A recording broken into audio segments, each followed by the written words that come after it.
So Marriage Prep 101, getting ready for the big day. Lesson 11, the blessings of marital fidelity.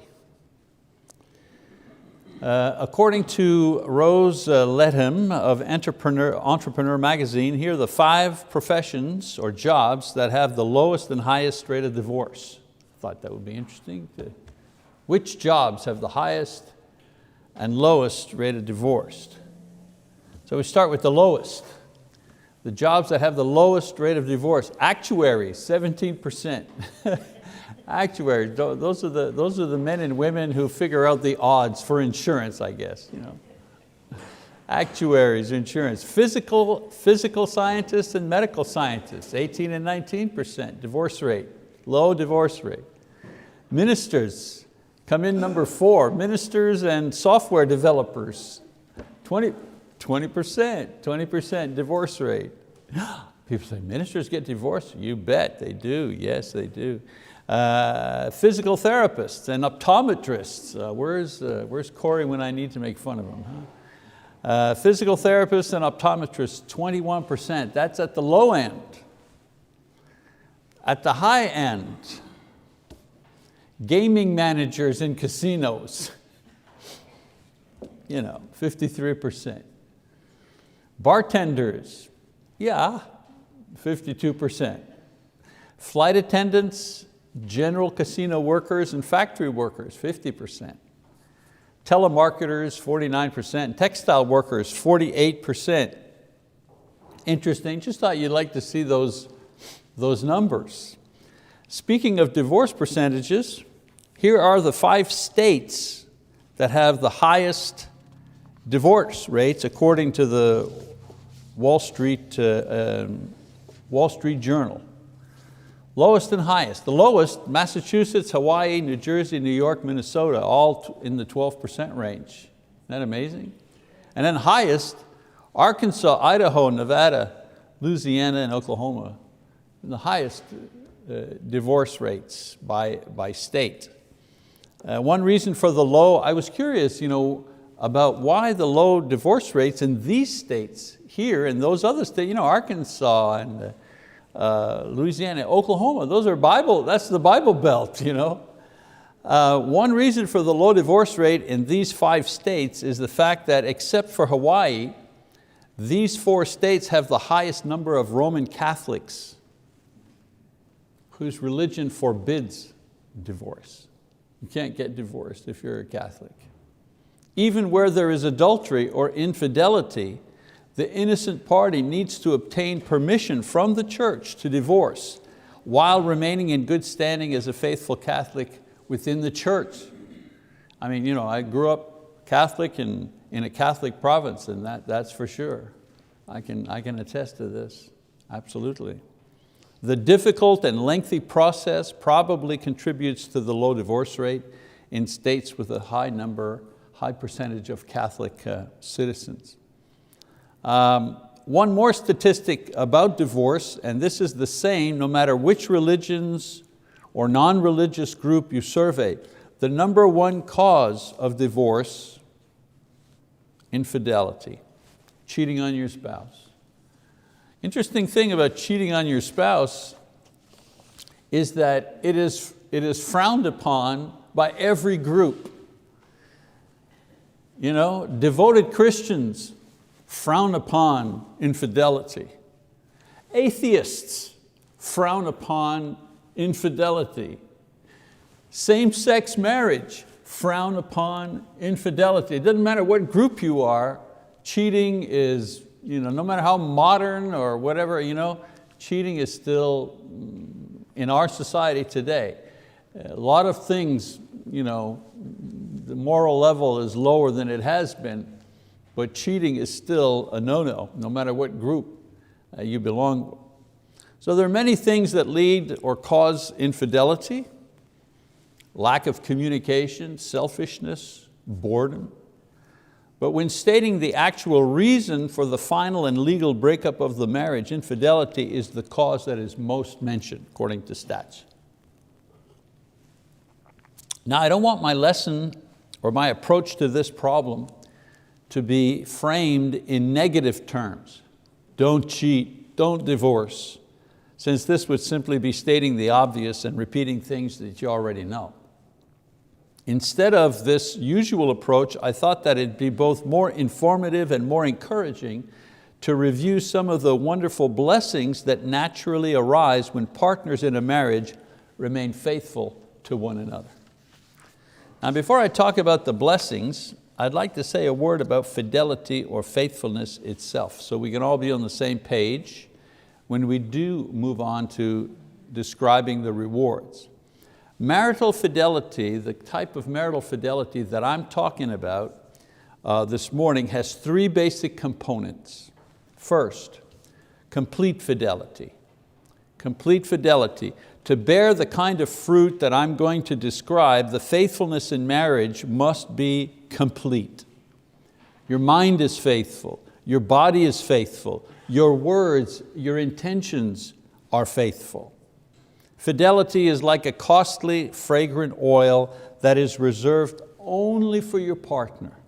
No one else gets to experience it in any way whatsoever. In complete fidelity, no one but your partner receives your tenderest looks, thoughts, touches. No one gets any part of what your spouse receives. It's interesting that Valentine's Day uses the heart as its symbol for love, because Jesus said that this is where everything begins, the good and the bad. In Matthew 5:8 he says, blessed are the pure in heart, for they shall see God. And then in 5:28 he says, but I say to you that everyone who looks at a woman with lust for her has already committed adultery with her, where? In his heart. In complete fidelity, a person tunes their heart to their spouse, almost like a radio dial, you're finding a station. Well, you tune yourself to your spouse. And then you give and receive signals only from this person.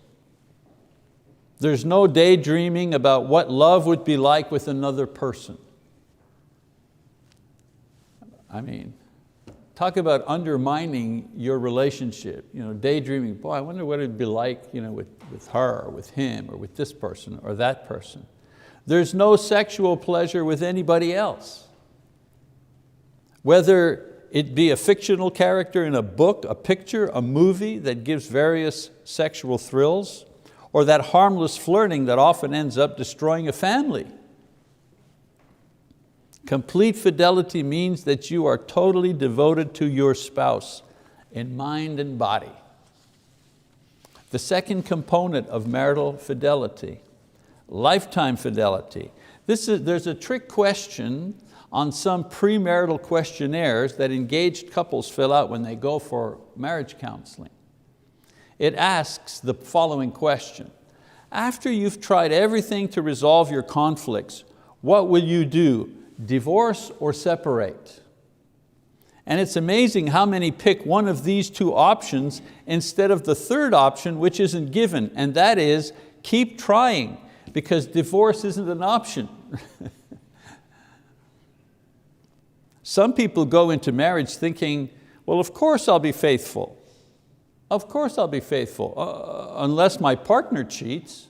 How many movies have you seen? Really, how many movies have you seen where the script shows that one partner, they think their partner is cheating on them, so they figures, well, that gives me, I have if they did it, so I'm going to do it.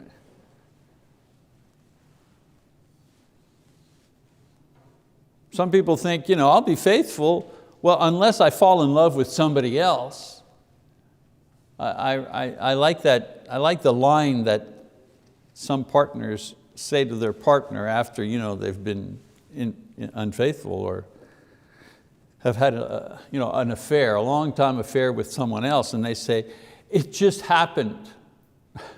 No, it didn't. Absolutely not. It didn't just happen. There isn't a hand that came out of the sky and smacked you. Nobody roped you and brought you in. No, you worked your way out of your marriage relationship one little decision at a time, and established a relationship with someone else, one little decision at a time. This business of, well, it just happened. No, it didn't. Or I'll be faithful unless, well, there's a divorce. This attitude is the rotten seed that grows to spoil the rest. Fidelity isn't fidelity unless the no matter what factor is in there. Even if you change, I'll be faithful. Even if there's heartache, I'll be faithful. Even if you are not able to meet my needs, I'll be faithful. The thing I want and pray for the most is the ability and the strength to be faithful, and to be faithful until the end. Paul says in Ephesians 5:32 that the similarity between the marriage relationship and the relationship between Christ and the church is a mystery, but a little bit of light on that mystery. Doesn't Christ continue to love us and be faithful to us even though we don't always live up to our end of the bargain?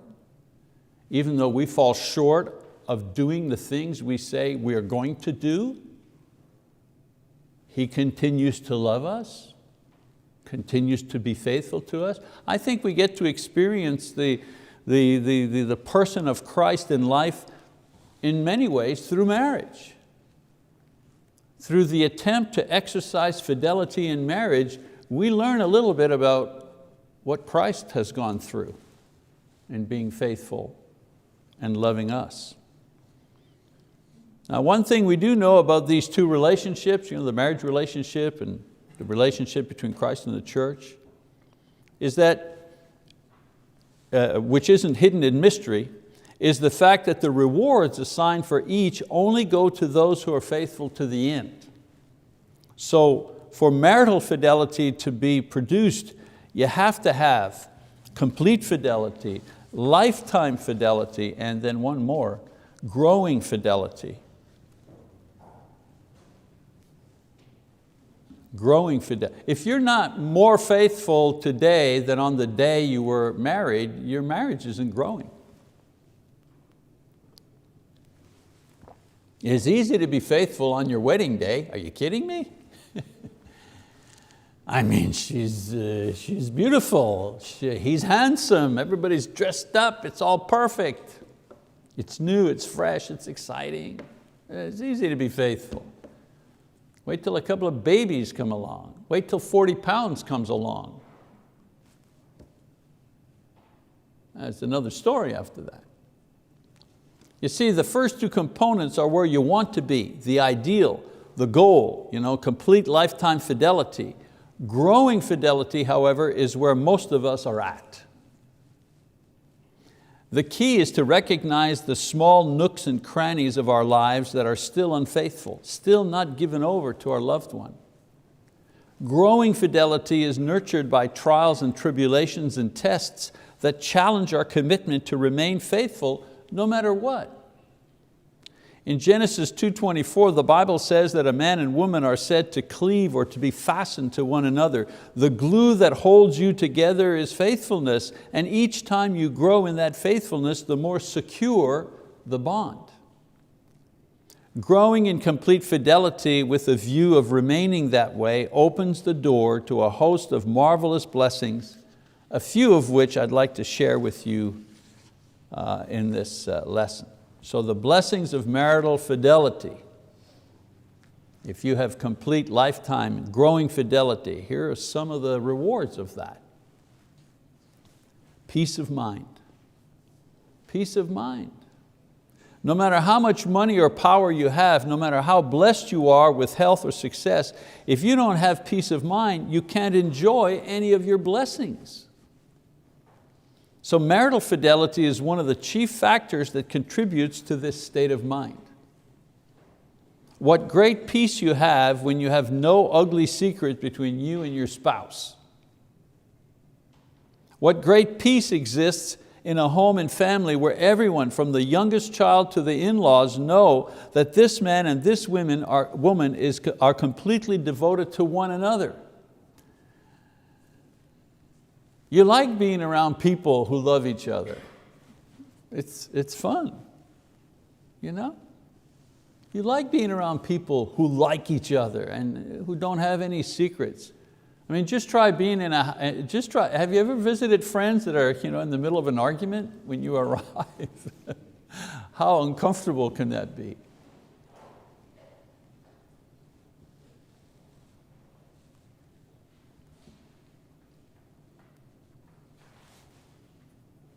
It's pleasant to be around those kind of people because they enjoy peace between themselves, and that peace is palpable. You can feel it when you're with them. And a couple that are continually banging heads together, or where there's an ugly secret, or you can feel the tension. Marital fidelity produces a clear and easy conscience, and that state of mind yields the wonderful spiritual fruit of peace. Another blessing of marital fidelity, mature love. Teenagers think they know about love because they see so much sex online, on TV and movies and music. Young marrieds think they know about love because they have frenetic sex life. But the only way to know about love is to love somebody for a lifetime. Then you know about love. You know about its sexual excitement, but you also know about its sense of gratitude. And you know about its sense of humor and fun. And you know about its tenderness and its kindness, its generosity, its resiliency. Love someone for a lifetime and you'll learn about sacrifice and forgiveness and yearning. Marital fidelity creates an environment of security and trust, which enables a person to be real and honest, transparent, vulnerable. And there's no true love, no maturing love without these things in a relationship. I thought I loved my wife when I married her. I ached for her. But after 40 years, that love has matured into such a broad and beautiful life that envelops the two of us in a world that belongs exclusively to us and our family. Today, people want love before they'll commit to fidelity. That's why they fail. Love is born and nurtured within the boundaries of marital fidelity, and it grows stronger only in proportion to the bonds that hold the couple within a faithful marriage. Many years ago, on my birthday, Lise had to go to Canada. I think it was during the time that her folks were ill, and I think that's the reason she went to Canada. Oh yeah, to care for her dad. He was still alive at that time. So I sent her to the airport, and it was going to be my birthday, and we were going to be together on my birthday. And when I got home, I went about my business, this and that, and then that night I got ready for bed. When I went to the bedroom and got ready for bed, there was a card on my pillow. And she had gotten this card, and I want to show you what was written inside of the card and read it to you. The card said, "Someday, when we have been together for a very long time, we'll turn out the lights and slow dance on the porch in our bathrobes. I'll write you love notes in large print and tape them to the fridge. You'll finish my stories and I'll borrow your glasses, and we'll wonder where the time went. And each night we'll roll to the middle of our old bed into one another's arms, where we'll kiss and touch and dream the secret dreams that only old lovers know."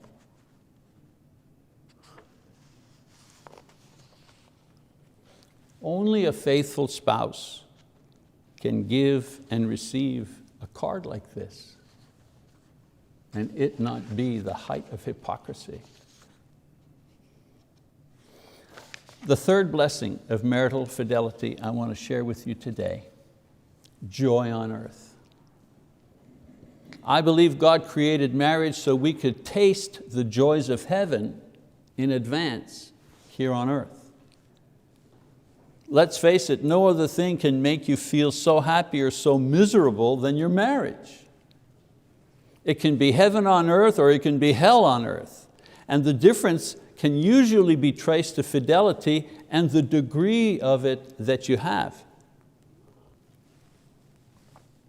Joy is that feeling of peaceful happiness that comes when you have what you want and you know that having it and enjoying it is the right thing to do before God and man. Ever notice the happiness that some older couples have? They may be past their childbearing and sexual intimacy years. They may be physically limited, and yet there's a joy in their voices and their eyes when they look and when they speak to one another. We see that here in church all the time. Have you ever wondered why that is? I'll tell you. A lifetime of marital fidelity. Now, don't get me wrong. I don't mean perfect fidelity. Were you kind of getting a little nervous there? I was describing this high, noble idea of fidelity. And even as I was describing it, I'm thinking, man alive, even I haven't even gotten there yet. I wonder how they feel. Yeah, I don't mean perfect fidelity. I mean a lifetime of working at being faithful. Working at it. Sometimes I succeed and sometimes I don't. Sometimes I hit the high point and sometimes I don't. This effort brings the reward of a felt and expressed joy. I'm working at it. I'm improving it. You know, I often work with couples, well, in the past, who for whatever reasons have been through more than one marriage before finding and persevering with one partner in a long-term faithful marriage. And they usually have many regrets, but the one that stands out the most is the regret of not having had the opportunity to give one's entire life to just this one person.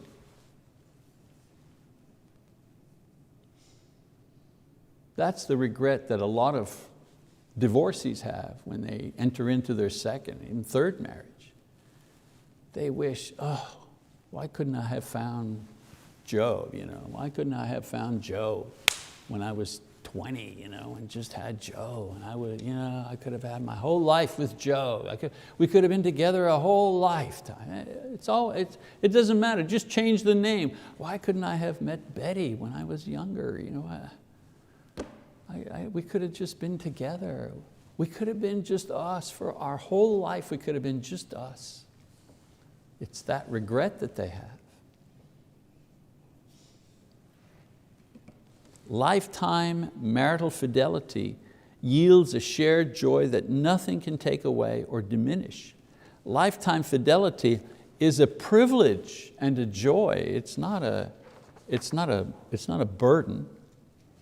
And I tell those people who have tried again at marriage and want to succeed, put this marriage into God's hands.